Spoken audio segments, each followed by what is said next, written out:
So, Graham, Neil obviously announced JT's going to start, which not a surprise, but just what you've seen out of him in camp, where he is now compared to where he was. What'd you like about what he's doing? I definitely think he's improved, and well, I think a lot of it's just he's getting more and more comfortable with what we're doing with our guys.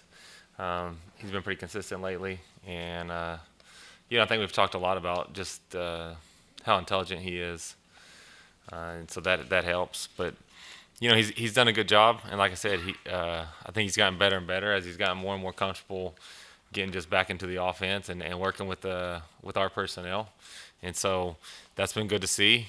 And hopefully he goes out there and plays at a really high level this week. Do your comfortability with him play a role in that as well, since you guys did work together?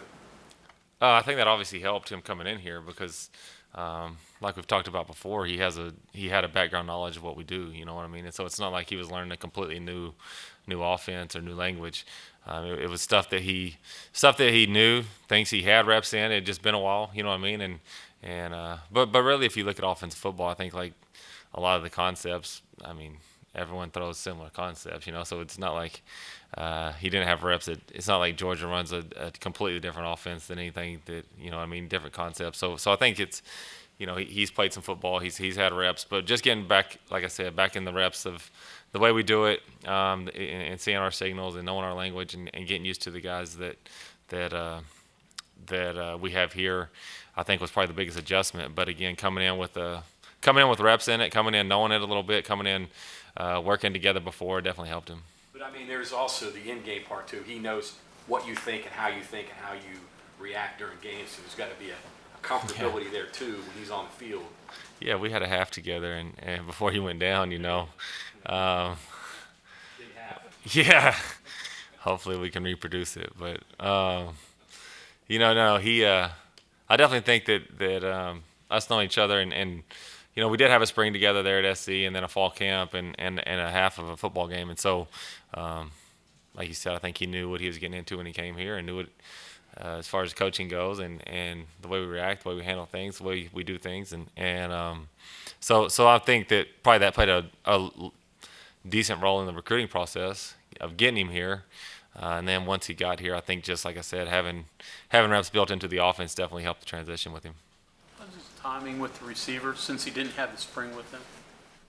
I think it's been pretty good. I think that I've probably said this out in here before, but one of his biggest strengths, I think he throws a really catchable deep ball, and that's a throw that can take reps to get used to with new receivers. But he's done a good job of that. You know what I mean? And like I said, I think that's a knack he has. Is not. I'm not saying that. I think lots of people can throw deep balls, but his are just very catchable for whatever reason. You know what I mean? He does a good job putting the right amount of air on it and putting it in a position where his guys can catch it. And so, like I said, that's throwing the ball down the field is something that can take reps with personnel, and he's done a really good job transitioning into that. You know what I mean? And so that's been very encouraging to see. And like I said, I think that he's transitioned well. I know they threw a lot this summer, so that was important, I think, as far as timing goes. But it's always a little bit different when someone's out in front of you. And so this fall, I think in the summer they felt really good going into the fall camp, and then at the beginning of fall, now there's someone in front of you, so the timing's just a tad bit different.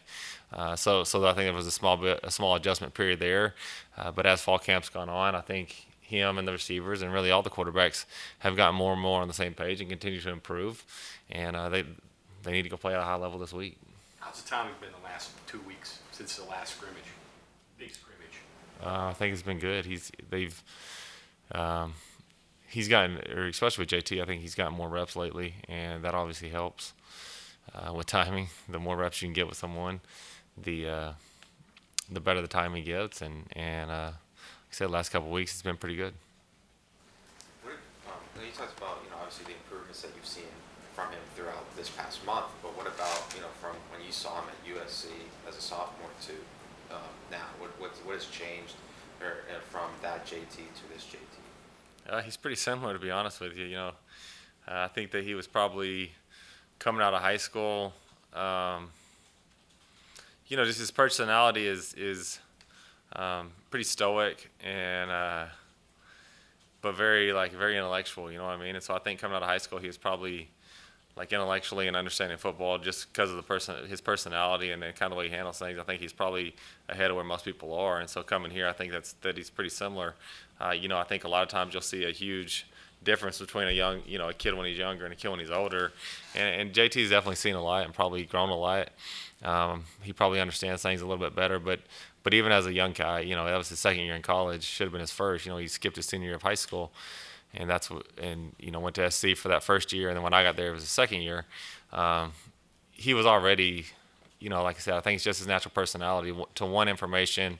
So because of that, understood what was going on, was very intelligent, especially like from a football standpoint, and his personality is very, like I said, he's pretty stoic, and so he's pretty similar to what he was at SC, to be honest with you. And I think some of it's just kind of, like I said, his personality and kind of where he was as a young guy. So Georgia and SEC football didn't mess him up? No, they, I think there at Georgia, I think he probably did some good things. You know what I mean? I think seeing things another way and getting to experience some other things was good for him. Obviously, he saw some very high-end talent, and so had to go against some great competition and play with some great guys too, and so it goes both ways. But I do think I think that probably helped him more than anything there at Georgia was just the competition he had to play against, probably more than anything every day in practice. They had like 7 first-rounders on that defense or something crazy last year, you know what I mean? He got to practice against those guys every day. So going against that kind of talent can't do anything but help you. And so I think that, yeah. So I think that side of things probably really helped him. You have to have some insight into Slovis at Pitt. Are you giving input into things that you might take advantage of to the defense? Yeah, I know Slovis pretty well, but I think that I can tell you. I mean, there's not much I can tell you that you can't see on tape about that kid. You know what I mean? I think he's a very accurate passer. He does things really well. I've talked to those guys. I've talked to our defense side of the ball about Keaton because I do know him really well. But it's a totally different. I mean, I'm assuming I don't know exactly what they're doing because I haven't watched their offense, but it's probably something totally different than what we were doing at SC. And so I think that from that standpoint, you kind of have to figure out what they're going to do and see how he fits into that. He's a talented passer. He's very gifted. I've told him that. He's accurate. But, from a scheme standpoint, if they were running our scheme, I could tell them a lot of stuff, but they're not playing our scheme. They're just playing a kid. And so it'll be interesting to see how they use him. It'll be different for me, obviously, watching him play. I've pulled for him for a long time, and for the first time I'm going to have to pull against him. But, it'll be fun to watch, and I'll be interested to see what he does out there. But like I said, I've talked to him about the guy and told him anything they've wanted to know. But I think that from most of the things I've told him, you can turn on the tape and see what I've told him. Flip it around to what Bob's saying. He also knows you, so he can impart information to the Pitt coaches on how you plan, how you prepare, how you signal, all those things. Do you have to mix that up, switch it up a little bit because he does have knowledge of how you go about game planning and preparing and attacking defenses? Oh, for sure, especially from a signal standpoint, stuff like that. We've had to pretty much change everything, just because there is a possibility that I think he can cheat better than I can cheat this week. But so we've changed a lot of that stuff, and to try to protect the signals and stuff. But from a scheme standpoint and all that, I think that kind of like what I said, there's not a lot you can learn from him that you can't turn on the tape and see. So I think that's from that standpoint, I'm not as worried about it. From a signal and stuff like that standpoint, if they're trying to dig into that, we've tried to change all those up from what we signaled at SC and what they signaled here, just to try to protect those the best we can. Obviously, quarterback is what everybody's interested in, but just the offense as a whole. Is this offense ready for what's coming Thursday, or are there still unknowns for you as well? We'll find out Thursday, I guess. I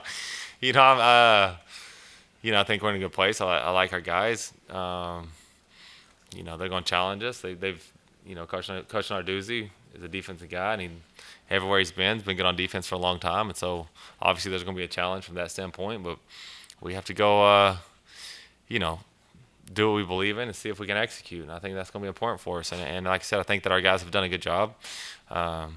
We have some players that we feel very confident about, and going to have to go, like I said, go make plays. And if we do, we'll give ourselves a chance. Neil said they're going to play a lot of players. I mean, you're going to play several running backs, a lot of wide receivers, at least 7 offensive linemen. How do you go about preparing your guys, knowing that you're going to play a lot of guys and you're going to be splitting up some of those reps? I think you go and practice what you try to do in the game and get guys reps and get guys, whoever needs to work together, make sure they're working together. Getting reps together, seeing blitzes together, seeing whatever they need to see together, and trying to execute. But, I think in a first game, especially a first game when you have a rivalry game that's coming back for the first time in however long it's been, over 10 years, I think, there's going to be a lot of emotions. And I think that the key is going to be to not beat yourself in those situations, regardless of who you're playing, and don't let the emotions get the most of you. I think in any first game, a lot of times you try to do too much as a player just because that's natural. You know what I mean? You're excited to be out there. You're doing, you want to make magic happen instead of just doing your job, and I think that that's going to be important in a game like this. Like I said, any first game that's important. I think that in a rivalry game, when that's your first game, I think first games or rivalry games both are games where guys kind of try to do too much. And when you put both of those in the same week, and it's a rivalry game that has been played in as long as it's been, so you assume emotions will be high. It's going to be very important to control those emotions, and like I said, just try to do your job the best you can, because if you do that, you give us the best chance to win. If there's some magic pill out there or some extra stuff that we need them to do, we'd coach them to do it. And so that's kind of going to be the message, is like, hey, if you just do your job, that's enough, and that's how great things happen. And so I think that'll be very important to, like I said, not try to do too much, not get caught up in the emotions of it, but try to focus on doing our job regardless of who we have in the game. And if we do that, we'll give ourselves a chance. You on the field or upstairs? Up top. Up top. What, just philosophy behind that? I know some coordinators like to be on the field and see the eyes and feel the emotion. Other people like to be up top and see what's going on. What's your philosophy behind that? Be up top and see what's going on.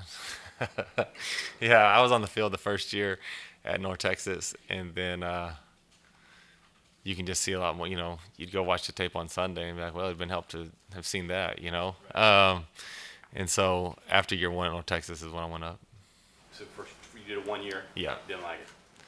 I didn't hate it. It's just like I said, you go back on Sunday and like think, well, if I would have known that was going on, yeah, that would have helped, And so I like being down there. I like being around the guys. I like being able to look in the quarterback's eyes and stuff like that. So there's definitely some advantages of being down on the field, being able to talk to him, talk to the unit.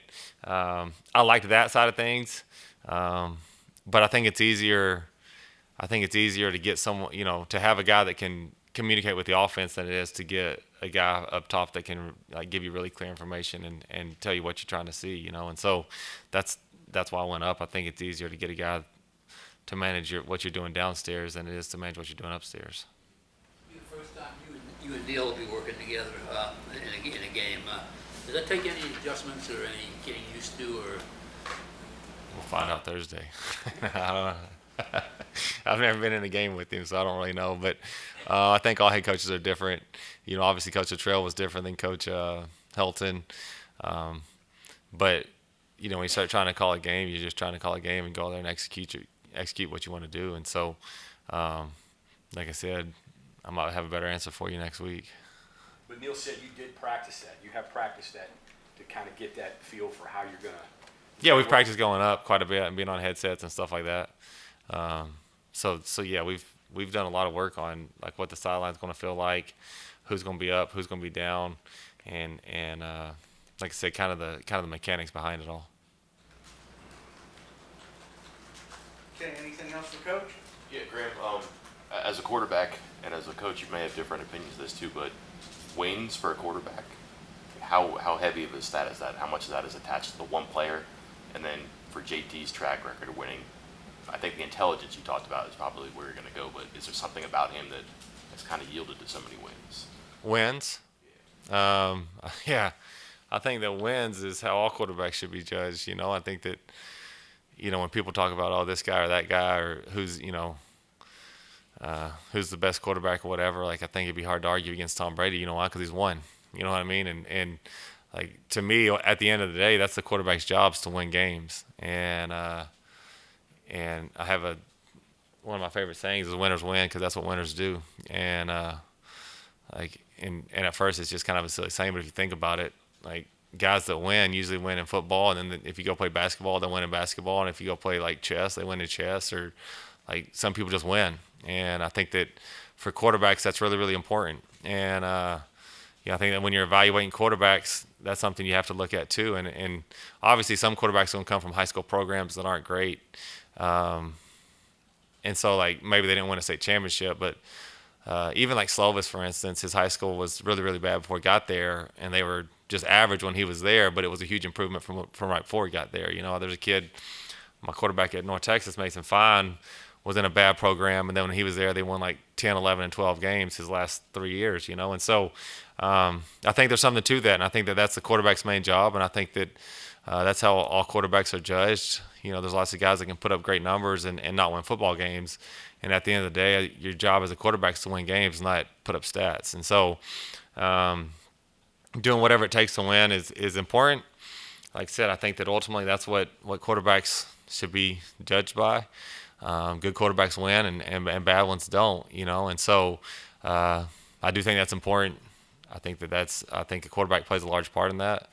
And JT, if you look at his track record, I think that when you do win, that just kind of becomes the expectation. And so when games get tight or whatever, I think that you find a way to do it. And so I think coming from Mater Dei, coming from a program that winning's the expectation, obviously probably helped at a young age. I think he played from what I understand, that was before I was out there, but in a good youth league out there where they won, then go to Mater Dei and they win.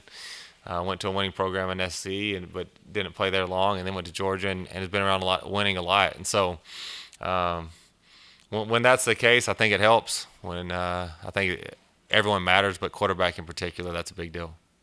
Okay, thanks, Coach. Yes, sir.